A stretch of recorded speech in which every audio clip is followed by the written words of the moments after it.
The United Nations has, in the year 2010, on the 21st of December, passed a resolution which has led to the International Convention for Protection of the Rights of Persons who have disappeared.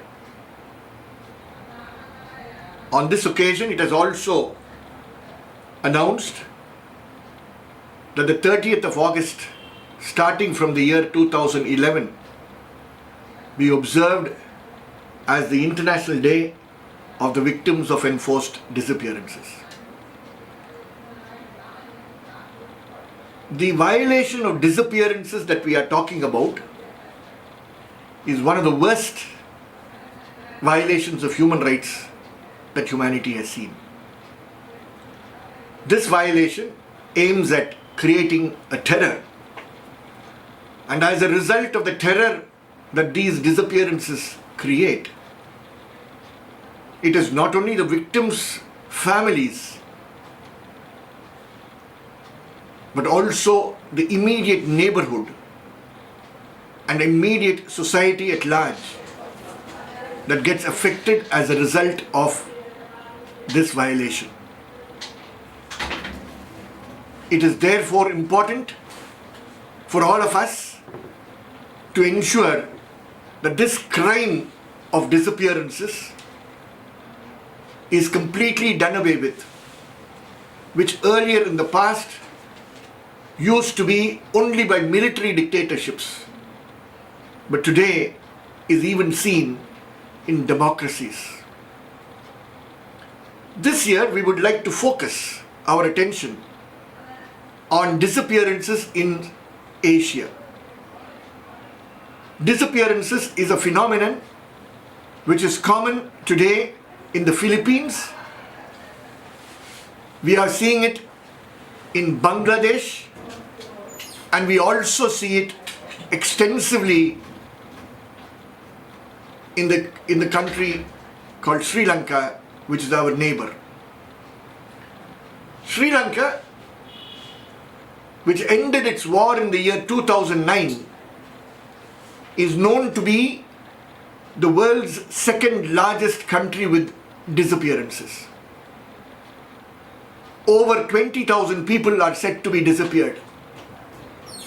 And year after year, we have families of the disappeared. The mothers, the sisters, the brothers, the sons, observing the 30th of August and any other occasions that arise, reminding the government of Sri Lanka of their transitional justice measures that have to be undertaken to ensure that justice is done to the disappeared.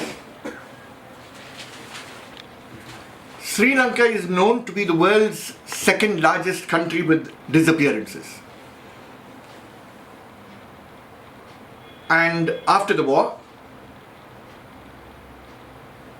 under the pressure created by the Human Rights Council, Sri Lanka came forward with 4 promised transitional justice mechanisms. One of them was the Office of Missing Persons. We had to wait from 2009 till July 2017 for the legislation for creating the Office of the Missing Persons to be passed by the Sri Lankan Parliament. However, though the legislation has been passed in July of this year, with the resolution that came up in the 35th session of the Human Rights Council, we are yet to see the members to this office being nominated by the government. It is time, therefore, that the world's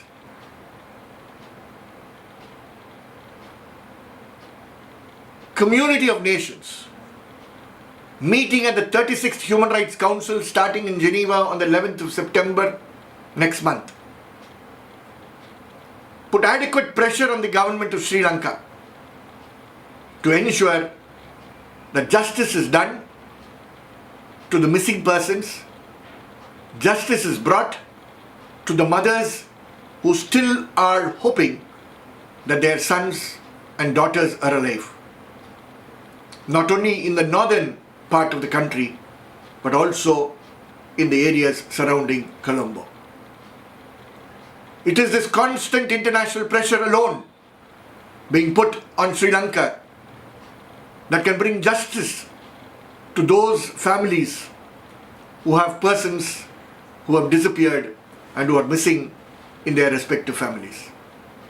And it is therefore our global right, our global duty as human rights defenders to appeal to the nations to ensure that this pressure is duly placed on the government of Sri Lanka in this 36th Human Rights Council to ensure that justice is done through the Office of the Missing Persons.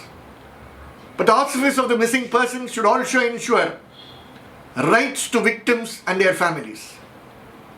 It should also ensure that when victims are able to prove that the crime of disappearance has taken place, the evidence thus collected is immediately processed to lead on to prosecutions and adequate compensations to the families of the disappeared. We have to ensure that justice through this Office of the Missing Persons is carried out by a gender sensitive and gender inclusive office.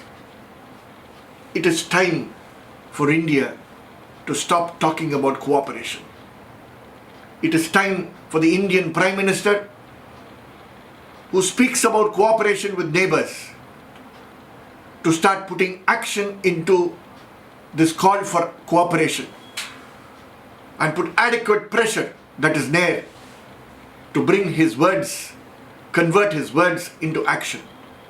And for this, India needs to put pressure on the government of Sri Lanka to ensure that the Office of the Missing Persons starts getting active immediately.